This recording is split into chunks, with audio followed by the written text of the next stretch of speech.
Now that we've learned the two concepts of node degree and connected components, we could start to apply them immediately to the dining table's partner data set and see what insights we can get out of it.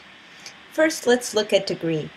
Now we have some choices. This is a directed network, so we can look at in degree, out degree, or just undirected degree. Now why doesn't out degree make sense? Well, every girl is naming two other girls as her first and second choice, therefore all the nodes are going to have the same degree, same out degree. So we don't want out degree. In degree, on the other hand, is a lot more interesting because it's a reflection of popularity. If lots of other girls want to sit with you at the same table, well, that says something about how desirable you are in this girl's dorm. So let's look at that.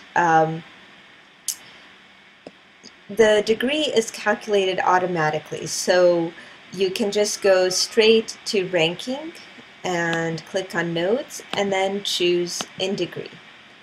Now we could color the nodes by in degree, but we're going to save color for the connected components. So let's instead look at size. It's this little diamond shape here. So I'm going to click on it.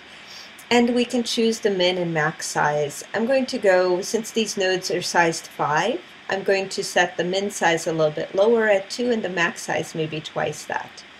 There is this option called spline, and this just says how does the size vary as this quantity of interest varies, in this case in degree.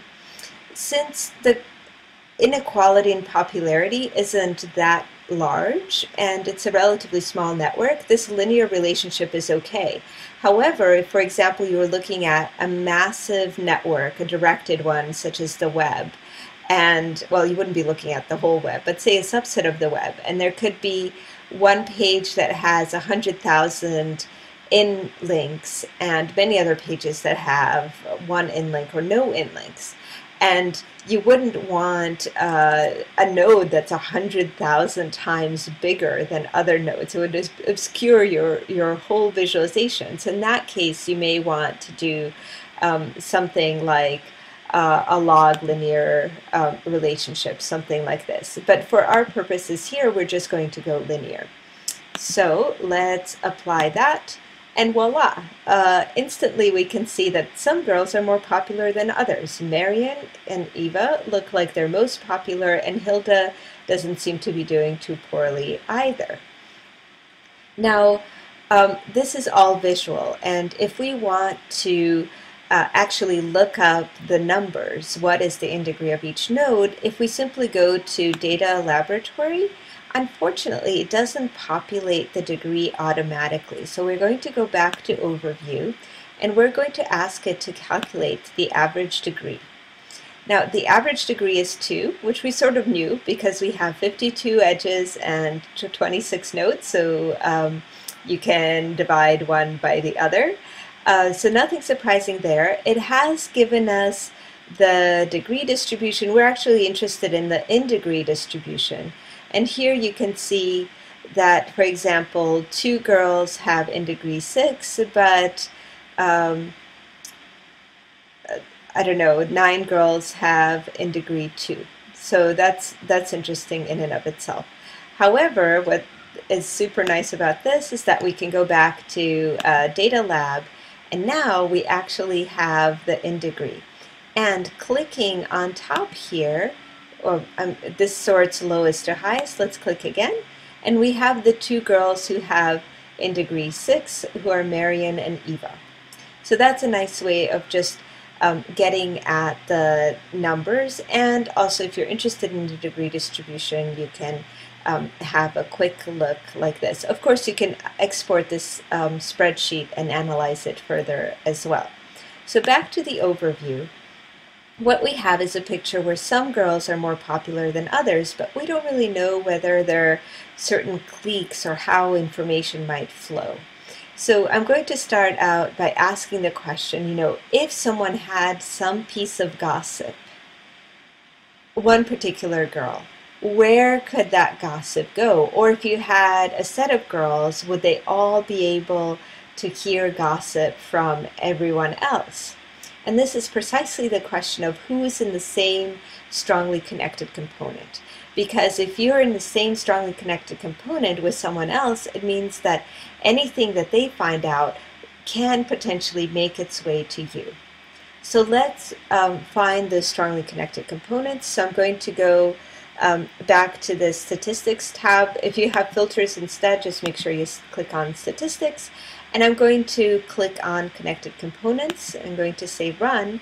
And it's going to ask me if I want the strongly connected components, which I can get in a directed graph or not. And yes, I do in fact want the strongly connected components, because if you imagine the flow of information, if one girl says she'd like to sit with someone else, but that person doesn't want to sit with her, well, they may also not be willing to share information with her.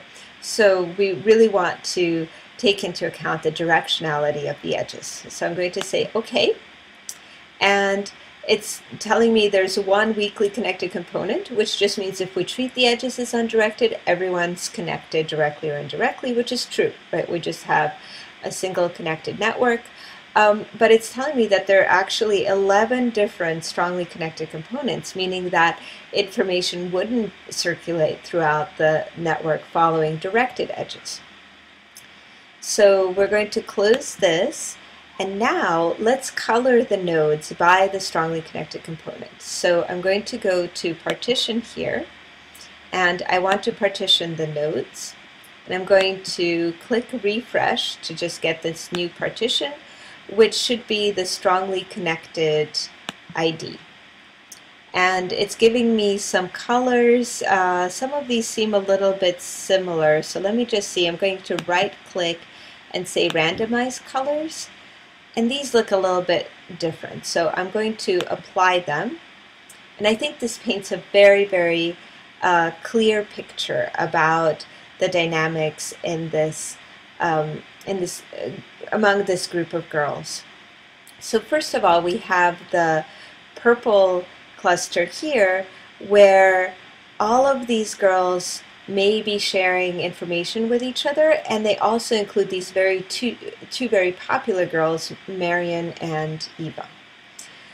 You see this one girl here, Alice, who names two girls in this cluster, but her color is actually different. She's in a strongly connected component all by herself because actually no one selected Alice as someone they wanted to sit with.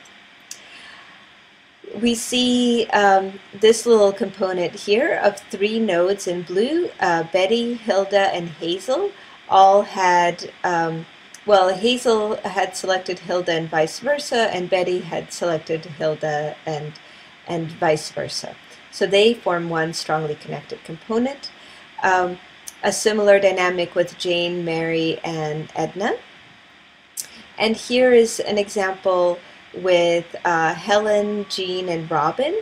So here you actually have a closed triad, but what has happened is that Helen and Jean mutually chose each other, and then Jean chose Robin as her second choice, and then Robin chose Helen. So you can kind of circulate in here, and then Ada and Cora are their own strongly connected component because they chose each other. So this shows you a bit of the dynamic of girls in at earlier stages of their lives, but also there's some recent research showing that most social networks, when you're naming friends, tend to be fairly asymmetrical like this. And in this case, because it's a relatively small network, etc., even just looking at the strongly connected components without applying community detection algorithms, which is something that we're going to be doing later on, we can figure out a lot of the dynamic between the girls.